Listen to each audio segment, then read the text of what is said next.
Chapter 14, Transformations. Today we're going to look at Section 14.3, Translations and Glide Reflections.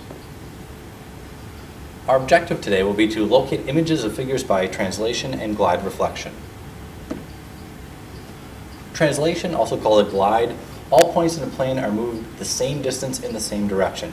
So I can imagine looking at the triangle over to the right, that if I took all the points that make up the triangle and slid them in the same direction, the same distance, wherever I would slide them to, that would be a translation or a glide. So I can even imagine looking in here, all of these distances for all of these points, they're all in the same direction, they're all the same distance, that's a translation. And Theorem 14.3, a translation is an isometry. The original image will be congruent to the new image. Translation, T maps point A, 2, -2 to A prime, 4, 1. It says, rewrite the translation using a coordinate expression. So here's all they're really asking us to do, which is, let's call it function T, which is going to map the X and Y values to some new values.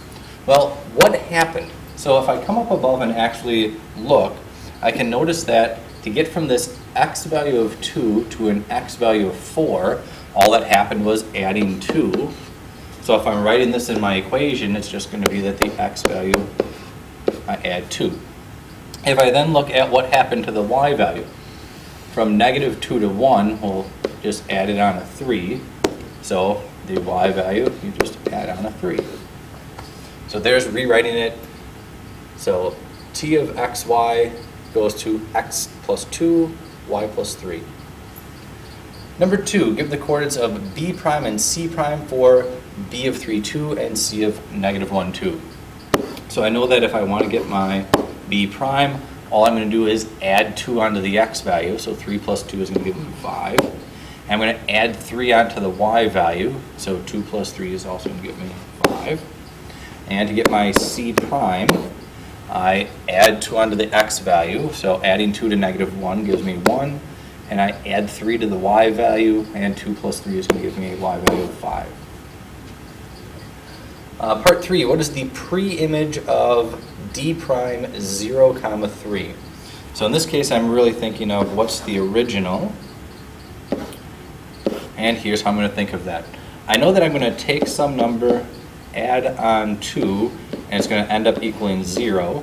And for the y value, I'm going to take some y value, add on 3, and end up getting 3. So what were my original numbers? Well, for the x value, if I subtract 2 on each side, I get that x equals -2. And for the y value, if I subtract 3 on each side, I get that y would equal a 0. So I can just write this as -2, 0.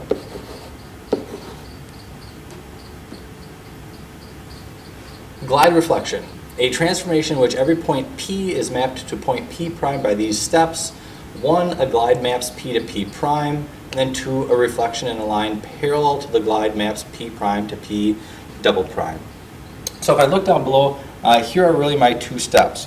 My first step is a glide or a translation. So point P slides or glides to point P prime. Then it has to get reflected about a line that's parallel to the glide. So here's the important thing. This line here for the glide has to be parallel to the line of reflection.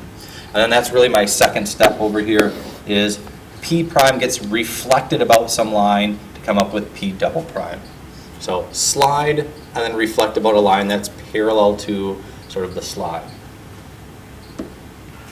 A glide reflection has the glide translation T that maps xy to x plus 3, y plus 3.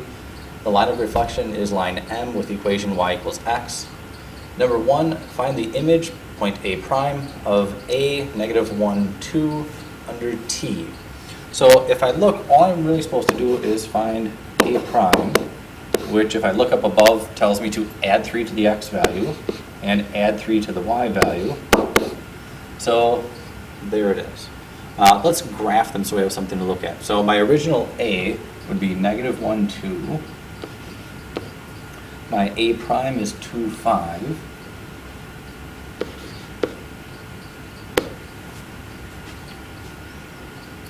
Part B then says, find the image of point A double prime of A prime under reflection about line M.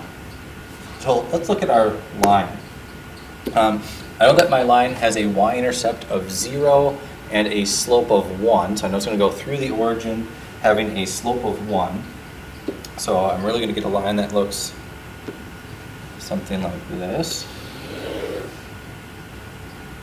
So here's my equation for my line y equals x.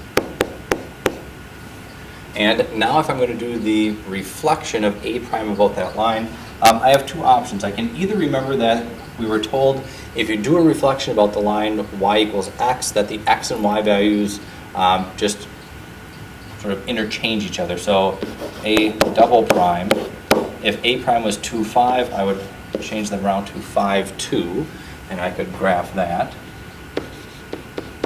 Or our other option, if we were looking at the graph itself, I could just look, traveling perpendicular from A prime to the line is a distance of 1.5.